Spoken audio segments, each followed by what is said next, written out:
जय हिंद दोस्तों, कैसे हैं आप सब। दोस्तों, नागपुर ब्रॉडगेज मेट्रो में अब 3 नए गलियारों की पहचान की गई है। इसके साथ ही 7 कॉरिडोरों से होकर ब्रॉडगेज मेट्रो सामने आएगी। चलिए आप लोगों को बताते हैं पूरी खबर, लेकिन उससे पहले हमारे यूट्यूब चैनल को पहली बार देख रहे हो तो भी सब्सक्राइब जरूर कर लीजिएगा। चलिए वीडियो शुरू करते हैं। दोस्तों, माफी चाहेंगे, हमारा ये वीडियो काफी लेट अपलोड हो रहा है, लेकिन इसमें बहुत सी महत्वपूर्ण जानकारियाँ आप लोगों को मिलेंगी। दोस्तों, Maharashtra metro rail corporation limited, महा मेट्रो और भारतीय रेलवे ने प्रस्तावित नागपुर ब्रॉडगेज मेट्रो एक क्षेत्रीय रेल कनेक्टिविटी में जोड़ने के लिए 3 नए गलियारों की पहचान की है। परियोजना को लागू करने के लिए अब छिंदवाड़ा, बैतूल, अमरावती को कवर करने के लिए भारतीय रेलवे, मध्य रेलवे और दक्षिण पूर्व मध्य रेलवे और Maharashtra metro rail corporation limited महा मेट्रो के बीच एक समझौता ज्ञापन MOU यानी कि मेमोरेंडम ऑफ अंडरस्टैंडिंग पर हस्ताक्षर की आवश्यकता है। वाडसा, गोंदिया और चंद्रपुर कॉरिडोर योजना के मुताबिक इन इलाकों में मौजूदा ट्रेन सेवाएं बंद कर दी जाएंगी। इससे पहले 16 जुलाई 2018 को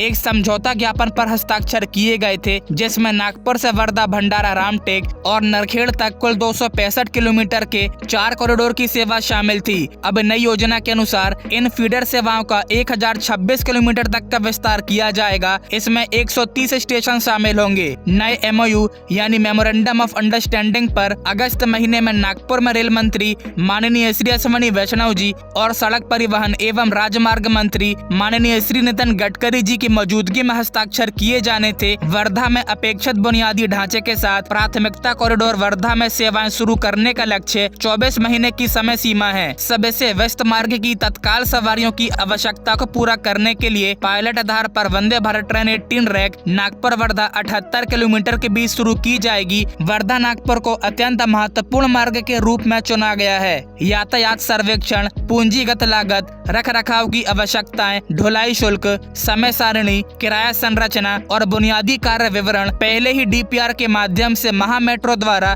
प्रस्तुत किए जा चुके हैं। अधिकारियों ने कहा, इसकी सफलता के आधार पर ब्रॉडगेज मेट्रो सेवाओं को चरणों में शुरू किया जाएगा और पारस्परिक रूप से तय स्थानों पर रेलवे स्टेशनों के साथ इंटरफेस होने के बाद नागपुर मेट्रो रेल परियोजना के लिए एक फीडर सेवा के रूप में कार्य करेगा। पहले के प्रस्ताव में 4 गलियारों वर्धा, भंडारा, रामटेक और नरखेड़ में वातानुकूलित उच्च त्वरण इलेक्ट्रिक मल्टीपल यूनिट EMU शुरू करने की योजना थी। अब पुराने प्रस्ताव को ब्रॉडगेज मेट्रो परियोजना का पहला चरण करार दिया जाएगा, जिसकी DPR पहले ही तैयार हो चुकी थी। प्रस्तावित ब्रॉडगेज मेट्रो परियोजना भारतीय रेलवे के एक हिस्से के रूप में प्रकाशित की जाएगी और रेलवे अधिनियम 1989 के तहत शामिल होगी। कार्य के दायरे के अनुसार सभी मार्गों पर ब्रॉडगेज मेट्रो ट्रेन सेट भारतीय रेलवे द्वारा खरीदे जाएंगे और इसके अलावा इसके संरक्षण और इसके संचालन के लिए महा मेट्रो को प्रदान किया गया है। महा मेट्रो रोलिंग स्टॉक के तकनीकी विशेषताओं के निर्धारण, आंतरिक साज सज्जा और बैठने की व्यवस्था पर तकनीकी परामर्श प्रदान करेगी।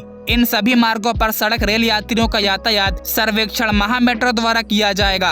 इस सर्वेक्षण विश्लेषण के आधार पर महा मेट्रो पहले के DPR से अधिक एक अस्थायी समय सारणी के साथ अनुमानित ट्रेन सेट की आवश्यकता को प्रस्तुत करेगी। प्रस्तावित समय सारणी लाइन क्षमता बाधाओं के अधीन होगी और संबंधित गलियारों में क्षमता वृद्धि कार्यों को पूरा होने के आधार पर इसे चरणबद्ध तरीके से लागू किया जा सकता है। सूत्रों ने कहा, MOU के मसौदे में कहा गया है कि ब्रॉडगेज मेट्रो ट्रेनों के ठहराव के साथ साथ रख रखाव के लिए संबंधित बुनियादी ढांचे और संबंधित खर्च की व्यवस्था रेलवे द्वारा की जाएगी। रेलवे साइटों पर तैनात महा मेट्रो कर्मचारियों द्वारा नियोजित और अनियोजित रख रखाव किया जाएगा। स्वचालित किराया संग्रह AFC प्रणाली महा मेट्रो द्वारा अपनी लागत पर प्रदान की जाएगी और इसे नागपुर मेट्रो सेवाओं के साथ एकीकृत किया जाएगा। AFC प्रणाली के टिकट सत्यापन प्रणाली होने की उम्मीद है। ट्रेन सेट के विज्ञापनों, मार्केटिंग, विज्ञापन और प्रचार गतिविधियों से संबंधित जिम्मेदारी महा मेट्रो की होगी। सूत्रों ने कहा कि महा मेट्रो इन ब्रॉडगेज मेट्रो रेल परियोजनाओं के समग्र प्रबंधन के लिए जिम्मेदार होगी, जिसमें रोलिंग स्टॉक रख रखाव, संचालन, AFC सिस्टम, किराया बॉक्स और गैर किराया बॉक्स राजस्व संग्रह शामिल हैं। ट्रेनों के संचालन के लिए ट्रेन ड्राइवर और गार्ड मुहैया कराएगा। दिलचस्प बात यह है कि पुर्जों के लिए पूंजीगत व्यय रेलवे को वहन करना होगा। मेट्रो शैली की तरह ब्रॉडगेज मेट्रो ट्रेनों की केवल बोर्डिंग प्रदान के लिए रेलवे द्वारा मौजूदा रेलवे स्टेशनों में कुछ संशोधन किए जाएंगे। हालांकि यह पहले के MOU में विवाद का विषय था। आज भी कई स्टेशनों पर ऊंचे प्लेटफॉर्म नहीं है। MOU के मसौदे में कहा गया कि प्लेटफॉर्म और कई अन्य सुविधाओं पर खर्च रेलवे को वहन करना होगा। सूत्रों ने कहा कि महा मेट्रो अपने अंतिम DPR के प्लेटफॉर्म की स्थापना और बाद में FOB संशोधन का विवरण प्रस्तावित करेगी, जो अनुमानित लागत के साथ हर गलियारे में किया जाना है। समझौता ज्ञापन में कहा गया कि पर्याप्त उपायों के साथ टिकट प्रवेश, निकास आदि से जुड़े विभिन्न पहलुओं के लिए एक अंतरिक्ष उपयोग योजना रेलवे और महा मेट्रो के बीच उनके संयुक्त समझौता ज्ञापन में पारस्परिक रूप से तय की जाएगी।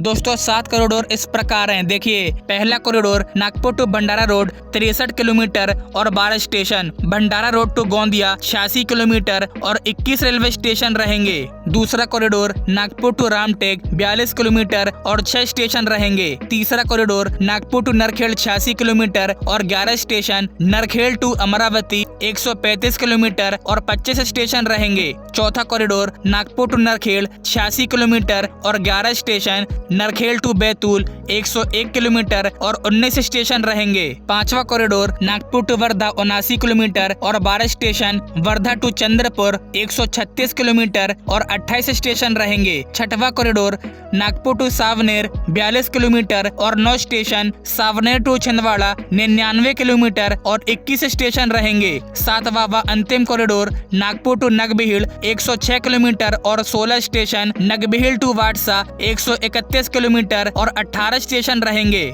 नई ब्रॉडगेज मेट्रो अब 130 स्टेशनों के साथ 1026 किलोमीटर की दूरी तय करेगी। दोस्तों, इस प्रकार नागपुर ब्रॉडगेज मेट्रो के लिए 7 कॉरिडोर और 3 नई लाइन प्लान की गई हैं। चलिए फिलहाल आज की वीडियो में बस इतना ही। मिलते हैं किसी नए वीडियो में किसी नए टॉपिक के साथ। वीडियो को लाइक और ज्यादा से ज्यादा शेयर कीजिएगा, जिससे कि ज्यादा लोगों तक ये इन्फॉर्मेशन पहुंच सके। और इसके साथ ही हमारे YouTube चैनल को पहली बार देख रहे हो तो भी सब्सक्राइब जरूर कर लीजिएगा। तब तक के लिए जय हिंद दोस्तों।